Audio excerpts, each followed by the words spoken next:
El presidente de Palestina anunció 3 días de duelo nacional. La decisión se debe a los choques entre los manifestantes de la Franja de Gaza y los soldados israelíes, que dejaron cerca de 60 muertos y más de 2000 heridos. Y es que el pueblo palestino se opone a la apertura de la embajada norteamericana en Jerusalén.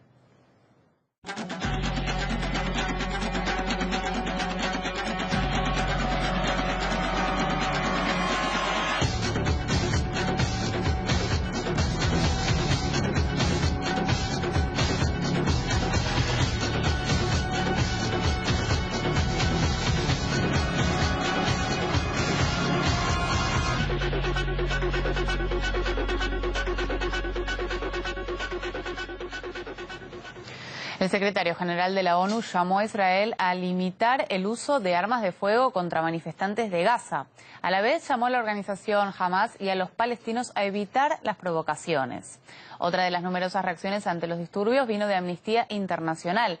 La organización advirtió que Israel está violando los estándares internacionales e incluso ha denunciado posibles crímenes de guerra. Los choques brutales se originaron por la apertura de la embajada estadounidense en Jerusalén. El evento contaba con la presencia de una delegación norteamericana presidida por Ivanka Trump y su marido. La parte israelí fue representada por el presidente Reuven Rivlin y el primer ministro Benjamin Netanyahu. Mientras, en diferentes zonas fronterizas de Israel se congregaron unos 35.000 manifestantes palestinos. La apertura de la sede diplomática norteamericana además coincidió con el 70 aniversario de la creación del Estado de Israel, una jornada que se remonta a 1948 y conmemora la expulsión y huida de unos 750.000 palestinos. La apertura de la embajada norteamericana viene luego de que Donald Trump reconoció a Jerusalén como capital israelí. La comunidad mundial considera que este paso socavaría el proceso de paz de la región. Donald Trump, que no asistió a la ceremonia de apertura de la sede diplomática, señaló en un mensaje grabado que busca relaciones amistosas tanto con israelíes como con palestinos. A su vez, Mahmoud Abbas calificó la nueva embajada como una falsificación de la historia. Estados Unidos siempre será un gran amigo de Israel y un socio en la causa de la libertad y la paz. Le deseamos buena suerte al embajador Friedman al asumir su cargo en esta hermosa embajada de Jerusalén y tendemos la mano con amistad a Israel, a los palestinos y a todos sus vecinos. Que allí reine la paz. Que Dios bendiga esta embajada, que Dios bendiga a todos los que sirven allí y que Dios bendiga a los Estados Unidos de América. Hoy han abierto la embajada. Esto no es una embajada, es un asentamiento de Estados Unidos. Antes teníamos un asentamiento de Israel con el apoyo estadounidense, pero ahora tenemos un asentamiento estadounidense en el este de Jerusalén. Ellos abren la embajada hoy y dicen que se ubica en la tierra de sus padres y abuelos, pero como dijimos antes, es una falsificación de la historia. Incluso los mismos norteamericanos marcharon por las calles de Washington en rechazo a la apertura de la embajada en Jerusalén. Además, repudiaron la masacre de palestinos en la Franja de Gaza. Otros países también manifestaron su postura. En Estambul, en Turquía, miles de activistas repudiaron las brutales acciones de los soldados israelíes en la Franja de Gaza. El presidente del país, Recep Tayyip Erdogan, rechazó el traslado de la sede diplomática estadounidense, señalando que esta iniciativa contradice las resoluciones de la ONU. Además, calificó las acciones de Israel como un genocidio. En Jordania, cientos de personas se reunieron frente a la sede diplomática de Estados Unidos para rechazar el traslado de la embajada en Israel. Los manifestantes gritaron lemas contra ambas naciones y quemaron sus banderas.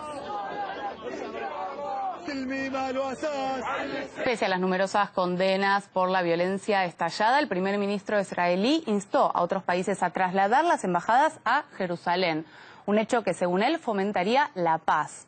Entre los estados que se alinean a seguir el ejemplo de Estados Unidos están Guatemala, Honduras y Paraguay. Rubén Carcelier ha analizado las razones que los llevan a cada uno y vamos a preguntarle porque es él quien mejor sabe qué hay detrás de todas estas decisiones. Hola, ¿qué tal, Rubén? ¿Cómo estás? ¿Qué hay detrás justamente de estas decisiones? Bueno, pues básicamente los países que van a tomar estas medidas lo que hacen es seguir el camino de Estados Unidos para ir con el bando vencedor, pues muchos de ellos tienen relaciones de distintos tipos, históricas o comerciales. Decir también que no es nada nuevo, ya desde el año 1995 Estados Unidos prometió que iba a trasladar su embajada hacia Jerusalén y ahora, después de tantos años sin hacerlo, pues el presidente Trump ha sido quien lo ha hecho. Algunos países no van a trasladar su embajada, pero sí tendrán alguna actividad diplomática o tendrán algún consulado, como por ejemplo la República Checa. Pero vamos a ver los países que sí que se van a trasladar allí. Por ejemplo, tú lo comentabas, Paraguay, el presidente de este país, a finales de mayo se trasladará hacia allí personalmente para poder asistir a esta inauguración, algo que ha sido muy criticado desde la oposición. El Partido Liberal dice que se mire por donde se mire, desde cualquier ángulo, esto es un gravísimo error porque lo que va a hacer es colocar a Paraguay en el centro de tensiones innecesarias y que ahora se tienen que construir puentes y que con esta medida pues obviamente no se hace, sino que se va a hacer todo lo contrario. Por otra parte, podemos hablar también de Honduras y de Guatemala. Estos ambos países tienen muchísimos migrantes que viven en los Estados Unidos. También comentar, por ejemplo, que la economía de estos países podría recibir hasta el 10% de su Producto Interior Bruto desde el exterior y les conviene pues tener buenas relaciones con los países de origen. Además, situaciones políticas complejas. Recordar que ambos presidentes se han visto envueltos en escándalos por las elecciones. Por ejemplo, en la última reelección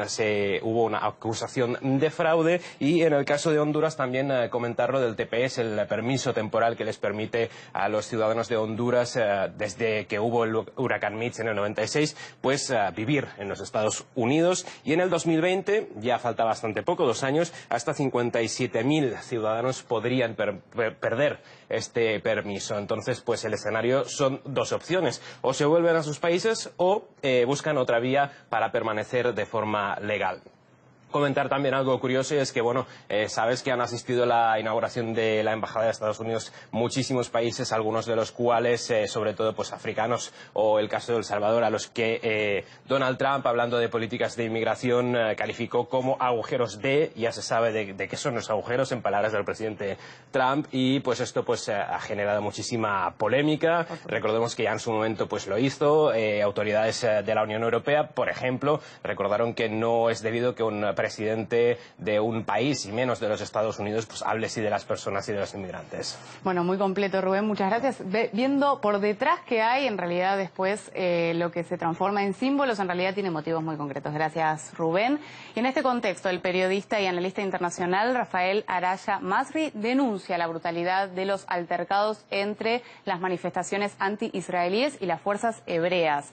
Además, destaca que la política de Washington aviva los conflictos en Oriente Medio, apartándolo a la vez de sus aliados. Esto marca un proceso de aislamiento cada vez mayor de las políticas norteamericanas por parte de Europa y de aliados tradicionales, y que están encadenadas también con la ruptura que hizo el presidente Trump del acuerdo nuclear con la República Islámica de Irán, donde Europa ha tomado la decisión, apartándose de la política de Trump, de seguir llevando a la práctica este tratado. Y esto se va a reproducir sin duda también con lo que está aconteciendo en Palestina, donde los países de Europa y países que han sido tradicionalmente aliados de Estados Unidos han manifestado su disgusto y su condena ya a la declaración unilateral de Estados Unidos de reconocer a Jerusalén como capital del Estado de Israel. Yo creo que estos muertos marcan una impronta feroz de la voluntad del régimen israelí, digamos, de reprimir con toda la fuerza cualquier manifestación de disidencia o de rebeldía en contra de los dictámenes de la ocupación militar en Palestina. Y esto es una historia que ahora tiene un recomienzo, lamentablemente, con este nivel de dramatismo.